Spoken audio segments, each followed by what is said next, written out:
Yo, Winas, Wibu Hewinas, gimana nih kabar kalian? Ya, balik lagi sama gua, Wibu yang bangga jadi Wibu ini. Yang kali ini gue bakal bawain cerita dari Nageki Nobore lagi ya guys ya. Sesuai dengan permintaan kalian yang kemarin minta, Abang Nageki bang, Nageki bang. Ya bang, udah bang, lanjutin cerita Nageki aja. Aduh, mohon maaf ya kalau gue cuma lanjutin cerita Nageki aja. Ya agak boring juga gitu, makanya ya gue juga bikin cerita Mobuseka, bawain cerita Mobuseka, terus ntar juga ada Silent Witch ya kan, terus juga gue pengen ngebahas Assassin ya, anime Assassin itu tuh yang udah keluar ya kan, gue juga pengen ngebahas ya, skripnya sih setengah jadi lah ya. Kalau soal Assassin itu, kalau Silent Witch ya rangkumannya udah, Mobuseka rangkumannya udah, tinggal dibikin skripnya doang. Ya kalau reaction Nageki Nobore sebenarnya itu egoisme gue aja sih, karena gue pengen ngasih tahu ke kalian aja gitu, gimana sih gitu kan soal Nageki Nobore part 2 ini separah apa sih katanya, gimana sih adaptasinya. Ya itu egoisme gue aja buat ngasih tahu ke kalian kalau ini loh Nageki part 2 tuh kayak gini loh animenya gitu loh, separah ini cutnya gitu. Gue pengen ngasih tahu itu sebenarnya.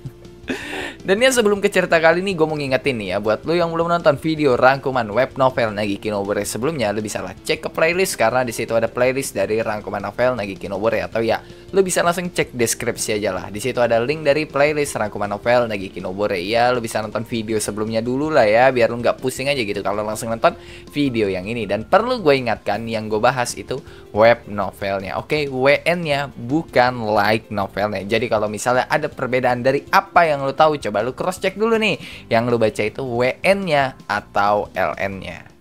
Nah, cerita kali ini itu dibuka sama Cry, Kaiser, dan saya kan, yang udah sampai di kota A tuh, yang ya penuh sama Red Hunter lah, yang lokasinya bisa dibilang ya tanah entah berantah gitu lah, karena ya emang gak masuk wilayah manapun gitu loh. Dan pas mereka sampai ke kota A gitu kan, itu udah malam tuh kan, jadi ya walaupun kota A apa ya bisa dibilang gersang banget ya, karena kayak padang pasir ya, bukannya panas malah hawanya tuh dingin gitu, yang ya biasa nggak sih di wilayah hamparan tanah kayak gitu, kalau siang panas banget, kalau malam ya dingin banget gitu, itu umum kan ya. Dan ya kayak yang udah kita jelasin, kayak yang udah gue jelasin ya di video sebelumnya, Cry, saya sama Kaiser ke kota A naik kereta kuda umum tuh kan, biar gak dicurigai sebagai bagian dari asosiasi hunter. Dan berhubung Kaiser punya muka yang bisa dibilang berandalan gitu ya, terus saya juga mukanya serem, dan Cry punya kesan yang biasa aja, ya mereka bisa masuk ke kota A dengan gampang gitu loh. Mereka ya cuma nunjukin kartu besi yang dikasih sama ya ketua penguji waktu itu, dan ya udah mereka langsung masuk aja ke kota A. Yang pas mereka masuk ya mereka ditatap tajam tuh kan sama semua orang di situ. Tapi Kaiser malah ketawa gitu, terus ngerangkul satu orang yang jelas-jelas itu Red Hunter ya. Itu orang ya Red Hunter yang dirangkul sama Kaiser ya, jelas kicep dong, ketakutan dia. Ya gimana enggak ya, Kaiser mukanya kayak berandalan banget, terus ketawa gitu. Apalagi ya Kaiser itu juga nanya, lu ngapain natap gua? Ya siapa coba yang nggak ketakutan ya kan, digituin sama Kaiser. Sampai orang yang dirangkul sama Kaiser aja yang jelas-jelas Red Hunter itu ngomongnya sampai gelagapan gitu loh, kalau di kota ini nggak boleh berantem ya gitu. Nah, Kaiser yang emang mulutnya blak-blakan banget ya, dengan entengnya tuh nanya soal kode Fortes kan ke orang yang dirangkul itu, yang katanya kalau kota A itu masuk ke dalam jangkauan tembakan kode Fortes. Maksudnya ya kayak yang udah gue jelasin di video sebelumnya, kalau kode Fortes itu kan punya semacam senjata ya tembakan jarak jauh lah, dan ya kota A itu masuk ke dalam jangkauannya itu. Dan ya gara-gara itu kota A bisa hangus seketika lah, gara-gara ya serangan kode Fortes itu. Dan karena efek samping dari kode Fortes ya, senjata kode Fortes itu di kota A, jadi nggak ada tanaman yang bisa tumbuh, bahkan monster sama hewan aja nggak ada di kota A, karena ya efek samping dari teknologi tembakan kode Fortes itu. Dan itu yang ngebuat kota A jadi gersang banget, yang gue jelasin di awal video tadi. Dan ya simpelnya kota A yang isinya Red Hunter itu ya emang cuma jadi tempat transaksi para kriminal aja, dan juga ya tempat transit ke kode Fortes lah, karena ya sekarang kode Fortes kan lagi nyari banyak petarung tuh ya kan, makanya ya banyak orang yang udah pergi ke kode Fortes lewat kota A, yang emang ya lokasinya paling deket dengan kode Fortes. Tapi ya buat ke kode Fortes nggak langsung dari kota A juga sih, dari kota A nanti mereka bakal lanjut lagi tuh ke stasiun kode Fortes ya kan. Sedangkan saya yang juga ada di situ, dia bisik-bisikan sama Cry, dia ngasih tahu kalau di kota A nih nggak ada yang sebanding nih sama mereka, maksudnya ya sama Kaiser, saya ataupun Cry. Dengan kata lain ya kan, kekuatan orang-orang di kota A itu ya setara hunter level 6 ke bawah lah ya. Dan saya itu bisa tahu karena kan ya sekarang udah malam nih ya, dalam tanda kutip ya, dia minta bantuan para makhluk halus lah ya buat ngecek kekuatan orang di sekitarnya, karena ya kekuatan saya kan berhubungan dengan ya spiritual, supernatural gitu ya, hantu-hantuan gitu, makanya ya saya bisa ngecek itu. Dan Cry kayak biasa iya aja udah, bahkan ya pas Kaiser ngomong kalau dia bakal pergi sama orang yang yang dia rangkul tuh ya kan, si Red Hunter, diiyain aja udah sama Cry. Termasuk ya pas saya katanya mau ngecek sekeliling pakai matanya sendiri, ya langsung diiyain sama Cry, yang jadinya ya mereka mencar lah pas di kota A. Dan awalnya ya Cry santai aja walaupun dia sendiri, cuma ya tiba-tiba dia didatengin tuh kan sama 5 Red Hunter yang katanya pengen balas dendam. Yang spontan Cry kaget lah, kayak anjir ada yang kenal nih sama gua ya kan. Yang sebenarnya sih ya apa ya, mereka nggak pernah berurusan langsung ya sama Cry. Mereka cuma pernah berurusan sama partinya Cry tuh, terutama ya Liz, Citri, Lucia gitu kan. Ya Luke sih, lebih utamanya Luke sama Liz ya. Tapi ya nggak mungkin dong mereka nggak kenal sama Cry, yang emang namanya Cry kan terkenal banget. Bahkan ya di dunia bawah Cry itu punya bounty gitu loh. Dan kalau ditanya siapa yang bertanggung jawab untuk hal itu ya kan, untuk Cry yang dapat bounty di dunia bawah, jelas dong Liz sama Luke yang emang suka banget nyebar-nyebar nama Cry. Jadi kalau misalnya mereka lagi ngebantai Red Hunter nih ya, mereka bakal track kayak ini demi Cry, ini ujian dari Cry ya, gitu-gitulah. Cry kayak the best ya, ya ini kayak gitulah ya, kayak yang udah ditunjukin di anime tuh waktu pertama kali mereka bikin party Grieving Soul tuh, waktu didaftarin ke apa, asosiasi Hunter ya, lu tau lah ya.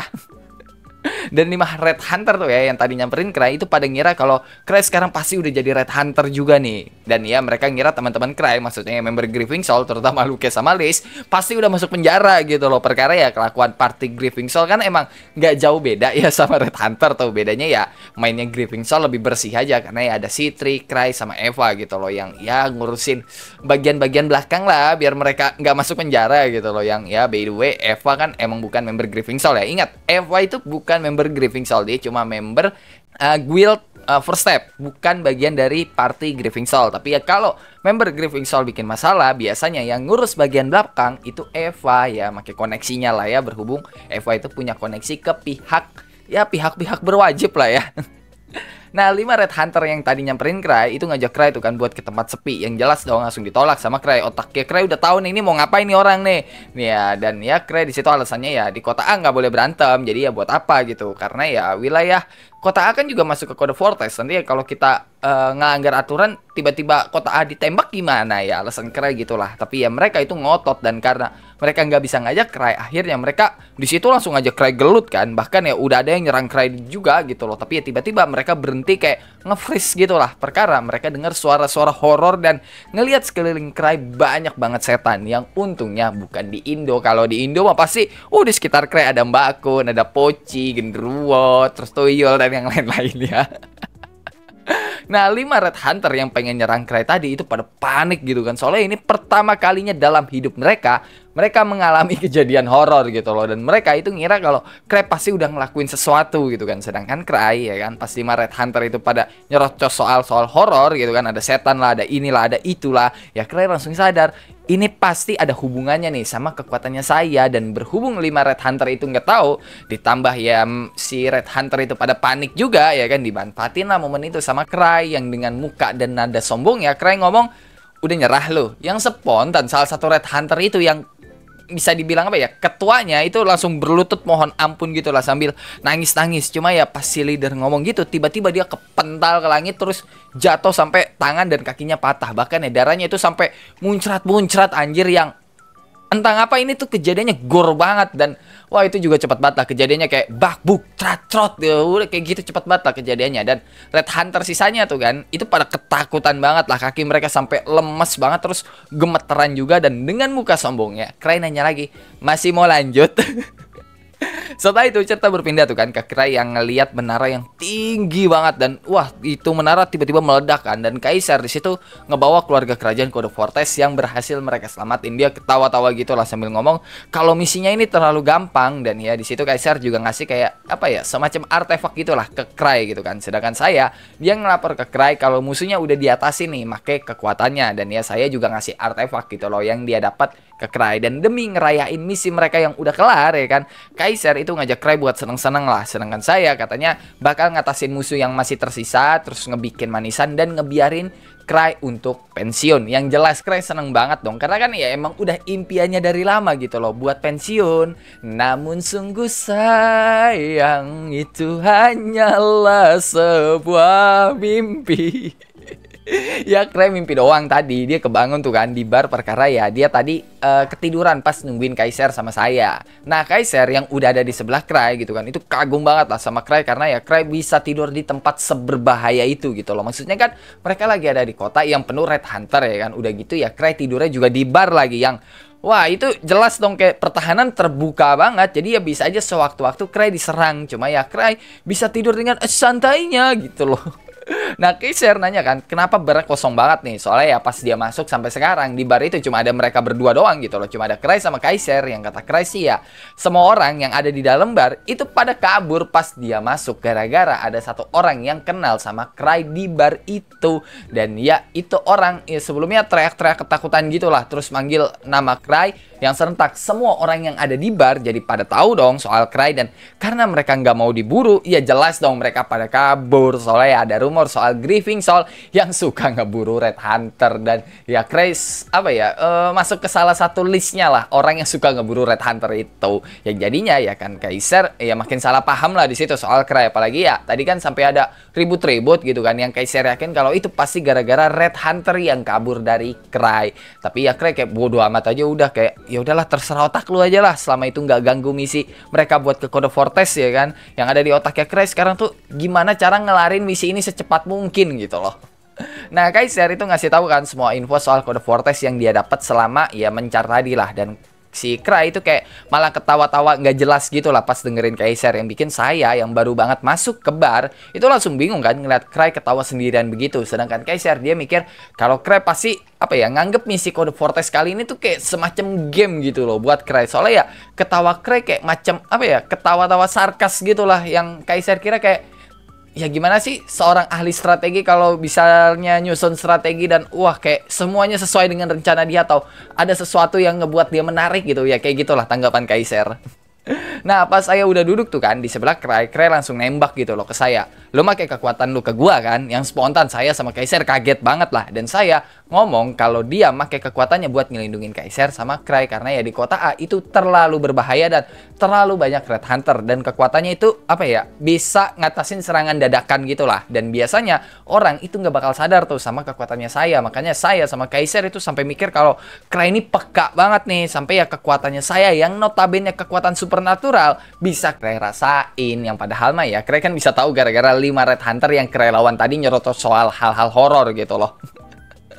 Dan di sini sebenarnya gue punya sedikit teori ya soal kekuatannya saya gitu loh, dan juga ya soal Cray. Maksudnya kalau emang saya ngasih kekuatannya ke Kaiser sama Cray, harus ya Kaiser juga dapat hal yang sama gitu loh kayak Cray gitu kan, yang ya dilindungin sama yang apa ya, yang berbau-bau setan, yang berbau-bau horor, kodam gitu kan. Nah di sini letak bedanya gitu loh. Kenapa Cray sama Kaiser letak kekuatan kodamnya itu bisa beda banget gitu loh. Makanya gue mikir apakah mungkin sejak awal Cray itu punya kodam. Karena kan ya nasib sialnya Cray gitu. Jadi dia diikutin dengan kodam, dan saya dengan kekuatan supernaturalnya itu ya memperkuat kodam-kodam yang dari awal udah ngikutin Cray gitu loh.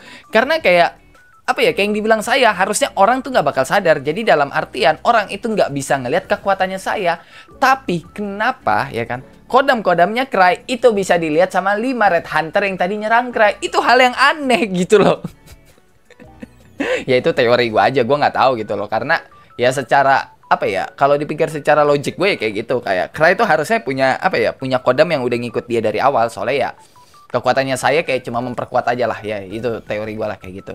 Dan ya udahlah ya, habis itu si Cray, Kaiser sama saya saling bagi info lah yang mereka dapat soal Code Fortress. Mulai dari Code Fortress ngerekrut banyak orang dan petarung gitu kan ya, nggak peduli lah itu Red Hunter apa bukan. Dan Code Fortress juga ngejanjiin bagi siapa aja yang mau ikut dan bertahan di Code Fortress bakal jadi warlock Code Fortress. Makanya ya banyak petarung ataupun ya warga-warga lokal yang udah pada cabut gitu loh ke Code Fortress. Terus Code Fortress juga punya apa ya, artileri gitulah yang bisa ngebunuh naga, dan juga banyak robot ya kan, serta ya bisa ngebunuh hunter level tinggi juga gitu loh di Code Fortress. Dan itu yang ngebuat orang yang udah masuk Code Fortress nggak bisa keluar, karena ya gimana mereka mau keluar gitu loh kalau Code Fortress sendiri punya artileri yang bisa ngebunuh hunter. Nah, dari tadi yang bagi info kan cuma Kaisar sama saya doang tuh yang nyerocos lah soal info yang mereka dapat. Makanya ya mereka nanya tuh kan, bagian Cry mana nih? Cry dapat info apa? Yang kata Cry sih ya, gua nggak dapat info apa-apa lah. Ketemu orang di sini aja, iya antara diajak ribut atau ya orang itu kabur gitu loh. Jadi ya gimana Cry mau dapat info? Perkara ya selain dari nama Cry ya yang emang udah terkenal di dunia bawah, kekuatan saya yang ngelindungin Cry juga kayak selalu aktif gitu loh, yang ngebuat orang pada ketakutan. Nah, Cry ngasih tahu kan soal mimpinya tadi tuh, mimpi waktu Kaiser nyelamatin pihak keluarga kerajaan Code Fortress, terus saya yang mau ngatasin musuh-musuhnya, itu dikasih tahu lah sama Cry ke Kaiser dan saya. Tapi ya Kaiser sama saya malah mikirnya kalau itu pasti penglihatan masa depannya Cry itu. Soalnya ya kan ada rumor yang mengatakan kalau Cry bisa ngelihat masa depan, dan ya udah di situ mereka kayak makin salah paham lagi gitu kan. Dan habis itu ya udah mereka cabut gitu kan ke penginapan yang bisa dibilang ya penginapan elit lah di kota A, karena ya itu penginapan emang khusus buat orang-orang yang pengen pergi ke Code Fortress. Dan berhubung mereka punya kartu identitas yang ya kartu besi itu ya kan yang tadi gue sebutin di awal yang dikasih sama si ketua penguji, ya mereka bisa masuk ke penginapan itu. Dan ya pas paginya saya sama Kaiser udah kumpul tuh kan, kalau Cry ya masih tidur pules banget lah. Dan saya sama Kaiser itu mikir kalau Cry ini pasti punya alasan khusus lah kenapa ya bisa tidur sepules itu, padahal ya situasi sekarang kan sedang berbahaya dan ya mereka juga lagi menjalankan misi penyusupan yang sewaktu-waktu mereka diserang kan ya bisa aja gitu loh. Nah, Kaiser itu nanya kan ke saya gitu kan pendapatnya saya tentang Cry, yang kata saya ya dia bakal ngebantu Cry sepenuhnya. Dan Kaiser sebenarnya agak ragu karena ya dari awal ketemu sampai sekarang dia masih nggak ngerti kelebihan dan kekurangannya Cry, terus juga kekuatannya Cry kayak apa. Soalnya kan ini misi party nih, yang artinya ya mereka harus saling memahami satu sama lain gitu loh, kekuatan, kelemahan, terus kelebihan, kekurangan, ya mereka harus memahami setiap anggotanya. Tapi ya Kaiser itu sama sekali nggak tahu tentang Cry, kelebihannya Cry, kekuatannya Cry, kekurangannya Cry, kelemahannya Cry. Cuma yang ngeliat Cry yang bisa bikin red party pada ketakutan, terus bisa tahu saya pakai kekuatannya juga, ya kan. Kaiser mikir kalau Cry pasti punya hidden skill khusus nih yang nggak bisa dijelaskan secara secara lisan, secara logika atau gimana ya. Intinya Kaiser mikir kalau Cry pasti punya hidden skill khusus lah. Apalagi ya Kaiser sendiri kan sama sekali nggak bisa ngerasain kekuatannya saya gitu loh di sekitarnya, beda sama Cry ya. Sebenarnya sih Cry nggak ngerasain ya. Dan pas Kaiser sama saya lagi ngegibahin Cry ya kan, tiba-tiba orang yang mereka gibahin masuk tuh kan ke ruangan, dan ya dengan santainya Cry nyapa mereka terus ngebagiin coklat ke mereka. Dan saya kayak kelihatan seneng banget tuh kan, karena ya baru pertama kali gitu loh dia disapa sama partinya, dan ya pertama kali juga dia dapat coklat dari orang yang ya dalam tanda kutip selain ini ya ibu angkatnya lah. Sedangkan Kaiser itu malah nanyain apa ada hal khusus di coklat itu. Maksudnya ya Kaiser mikir kalau semua tindakan Cry itu kan selalu penuh dengan rencana, karena ya si Cry kan punya julukan Divine Strategist gitu loh, yang artinya ya pasti ada sesuatu nih dari coklat yang dikasih Cry. Ya kata Cry sih dia cuma pengen ngebantu sedikit aja, yang ngebuat Kaiser itu yakin pasti ada sesuatu nih di coklat yang dikasih Cry. Ya entah apa rencana Cry lah ya di otaknya Kaiser kayak gitu. Nah, Cry itu nanya apakah saya bisa ngasih kekuatannya lagi. Yang kata saya nggak bisa, karena ya sekarang kan masih pagi. Yang sebenarnya bisa aja gitu loh kalau dia ngebuat domainnya sendiri yang yang bisa dibilang kan kalau di dalam domainnya hari bakal jadi selalu malam tuh di domainnya saya. Tapi masalahnya kan ya mereka bakal mencar, yang otomatis ya Cry pasti bakal keluar dong dari domainnya, dan kekuatannya saya otomatis bakal hilang juga. Jadi ya kayak percuma gitu loh ngebuat domain malam. Dan Cry itu jadi keingetan kan sama mimpinya waktu di bar tadi tuh, yang dimana pas itu kondisinya lagi pagi gitu loh, lagi ada matahari, tapi ya saya tetap bisa pakai kekuatannya dengan kondisi mata tertutup. Makanya Cry nanya, kalau saya nutup matanya gimana? Apakah saya bisa pakai kekuatannya? Ya saya bingung dong, dan ya dia nggak paham gitu loh maksud omongannya Cry. Yang ya kalau lu juga bingung ya kan maksud omongannya Cry gimana. Simpelnya kalau saya nutup matanya kan jadi gelap tuh kan penglihatannya, jadi kayak kayak malam lah ya buat saya gitu loh, dan ngerubah perspektifnya saya yang tadinya ada matahari jadi tidak ada matahari soalnya gelap. Dan kalau kayak gitu apakah saya bisa pakai kekuatannya? Ya maksudnya Cry kira-kira kayak gitulah. Nah, Cry di situ ngasih tahu kan kalau dia itu bisa jadi hunter level 8 perkara ya teman-temannya di Grieving Soul. Makanya ya dia berharap Kaiser sama saya ngelakuin ya sesuai yang mereka mau aja gitu loh, kayak teman-temannya di Grieving Soul ngelakuin apa yang mereka mau. Yang Kaiser kira kalau Cry itu pengen ngeliat dulu nih kekuatan mereka kayak apa, karena ya Yang dia tahu buat jadi hunter level 8 itu perlu skill individu, bukan party. Malahan ya party itu jadi beban. Makanya ya Kaiser mikir, wah ini Cray lagi ngetes nih, dia pengen tahu nih kekuatan kita kayak apa sebelum ngebuat suatu strategi lah ya, kira-kira di otaknya Kaiser kayak gitu. Dan ya udah, habis itu mereka jalanin lah sesuai rencana mereka, yang dimana ya mereka ke Code Fortress bakal masuk secara terpisah dan bakal ngumpul pas udah di dalam Code Fortress. Dan ya Cray juga setuju gitu loh, karena ya kalau sama Kaiser sama si saya kayaknya bakal menimbulkan kecurigaan sih ya di otaknya Cray ya gitulah. Nah, di lain tempat, lebih tepatnya di tempat keamanan Code Fortress ya kan, para staff biro keamanan itu lagi pada gabut tuh kan. Bukan biro keamanan anjir, biro migrasi. Biro migrasi itu lagi pada gabut tuh kan. Saking gabutnya ya mereka sampai ngegibahin para hunter. Mereka juga ngebahas gitu kan info dari pusat yang dimana ya kemungkinan bakal ada hunter yang nyusup gitu loh, dan maksimal yang nyusup itu 3 orang, dan mereka itu ditugasin buat tangkap si penyusup itu.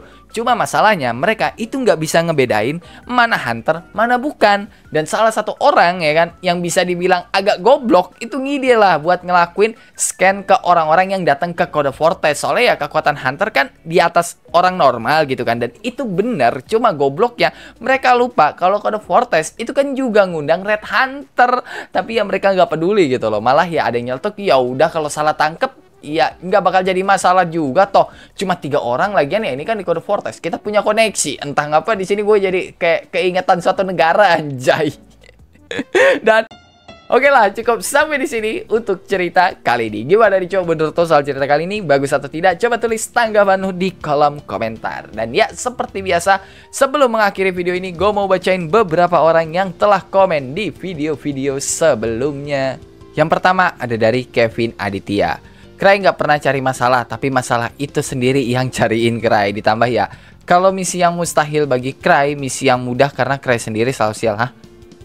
Ditambah kalau misi yang mustahil bagi Cray, misi yang mudah karena sial selalu. Maksudnya? Ditambah kalau misi yang mustahil bagi Cray, misi yang mudah karena Cray sendiri selalu sial. Oh, I see. Maksudnya kalau itu pun misi mustahil ya kan bagi Cray, itu tetap misi yang gampang karena ya Cray sendiri selalu sial. Oh, maksudnya kayak gitu. I see. Komanya tolong diperhatikan ya. Jadi nggak gue kayak nyambung terus gitu.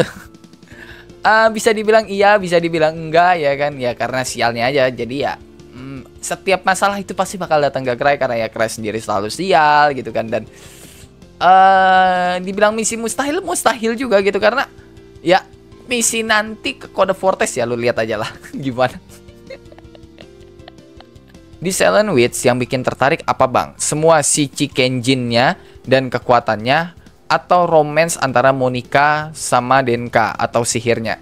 Kalau ditanya apa yang membuat gue tertarik dengan Silent Witch, jatuhnya sih semuanya ya. Cuma yang paling gue tertarik tuh misterinya gitu. Kayak siapa sih yang pengen ngebunuh si Denka gitu kan? Siapa sih, dan kayak apa sih kekuatannya juga ya, misteri-misterinya sih. Sebenarnya lebih ke arah misterinya, terus juga sama inian kekuatannya, terus juga apa ya, Shinchin Kenjin-nya, Shichi Kenjin-nya ya itu. Ya gitunya sih. Banyak sih yang ngebuat gue tertarik di Silent Witch. Apalagi ya Silent Witch itu bisa gue bilang salah satu seri yang menurut gue walaupun cukup serius tapi bisa dibalut dengan komedi ringan dan ada sedikit bumbu-bumbu romansnya. Padahal itu jujurnya seri serius itu karena berpusat di politik gitu loh. Terus ketiga ada dari Arya Wisnu Permana. Spirit bentuk bola atau segitiga itu apakah bentuk core-nya bang? Nggak tahu. Karena di novel nggak ada dijelasin bentuk core. Mereka cuma dijelasin ketemu spirit. Udah. Nggak ada gitu loh, itu bentuk core. Spirit elemen ya, spirit elemen kayak petir, terus spirit elemen kayak api kemarin, itu nggak dijelasin soal core gitu loh. Mereka cuma dijelasin ya ketemu sama spirit, udah elemental spirit, bukan spirit bener spirit ya. Jatuhnya beda nih, elemental spirit sama spirit yang ada di Yggdrasil itu dua hal yang berbeda gitu. Dan terakhir ada dari Ari. Dari pacingnya udah kelihatan, season 2 bakal difokusin ke pengawalan Kaisar Hedrick. Yakin? Gue nggak yakin. Karena kalau volume 4 3 episode, terus volume 5 juga 3 episode, maka volume 6 cuma tersisa 4 episode. Berarti itu sama aja, nggak jauh beda, cuma beda 1 episode. Apa yang diharapkan gitu loh, pasti tetap banyak skipnya pas di volume 6. Ya tapi yang gue harap sih yang nggak di skip ya volume 6 tuh cuma 2 gitu loh. 1 ya kan, soal masa lalu Cray pernah menaklukkan dungeon Lost In, itu 1. Kedua, waktu Cry bilang ke Eva kalau Eva adalah pasangannya di depan umum. Waktu di pesta itulah, pesta dansa atau apa gitu ya. Ya itulah waktu pesta bangsawan. Waktu itu. Nah, semoga itu juga nggak di skip ya. Aku berharap itu tidak skip. Dan ya itu aja sih guys ya, buat beberapa orang yang telah komen di video-video sebelumnya. Yang kalau lu juga punya pertanyaan, pendapat, saran, requestan atau bacotan-bacotan gak penting lu pada lu bisa tulislah di dalam kolom komentar. Kalau lu suka sama video kali ini, lu bisa tekan tombol like. Kalau lu nggak suka, lu juga boleh dislike. Gue nggak maksa lu, kocok buat tekan tombol like. Dan jangan lupa ngopi hari ini. Sampai jumpa di video selanjutnya. Bye bye.